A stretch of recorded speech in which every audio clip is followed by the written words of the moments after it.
Russia strikes Ukrainian military concentrations with smart bombs.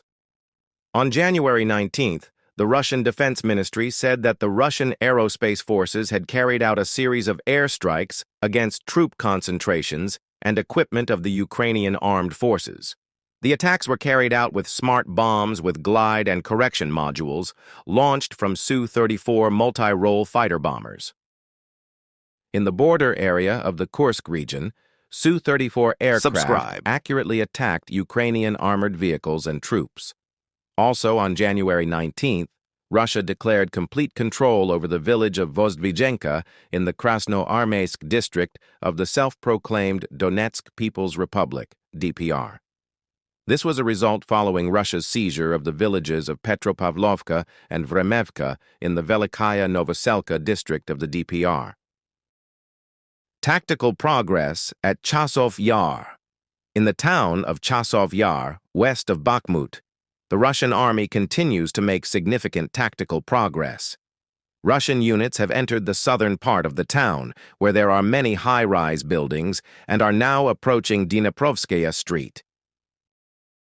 The Krasnoarmeysk direction has seen a series of Russian attacks. Initially, reconnaissance drones from the center group of forces detected Ukrainian firing positions. Based on the collected data, Russian tank crews moved to the positions and destroyed the enemy's strongholds. Increasing pressure on Ukrainian forces. In Velykaya Novoselka, the situation for the Ukrainian armed forces has become complicated as they are surrounded from 4 directions: north, south, east, and northwest. Fierce direct fighting is taking place in the area around the town.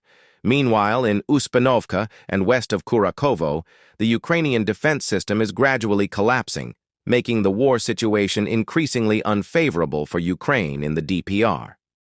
Ukraine's response and Russia's response.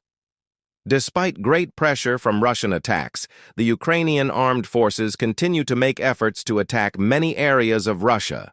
On the night of January 19th, Russian air defense systems successfully intercepted 2 Ukrainian drones in the Belgorod and Bryansk regions. Earlier, on January 18th, Russia conducted a high-precision attack in response to Ukraine's use of U.S.-made ATACMS tactical missiles to attack civilian infrastructure in Belgorod. The targets of the Russian airstrikes included Ukrainian defense industry facilities, in particular the Lush Design Bureau, which is responsible for developing the Neptune long-range guided missile and the Olka MLRS. Important developments in the war. The Russian Defense Ministry said that recent attacks were not only aimed at Ukrainian forces and military equipment, but also at destroying strategic facilities, thereby weakening the enemy's defense and offensive capabilities. With advances in Uspinovka, Vozdvizhenka, and Chhasov Yar, Russia is gradually consolidating its battlefield position in the DPR region. In this context, Ukrainian units in the DPR are facing increasing pressure as the defense system in many key areas has been significantly weakened. The conflict continues with escalation by both sides, as both Russia and Ukraine are increasingly using high-tech weapons to gain an advantage on the battlefield.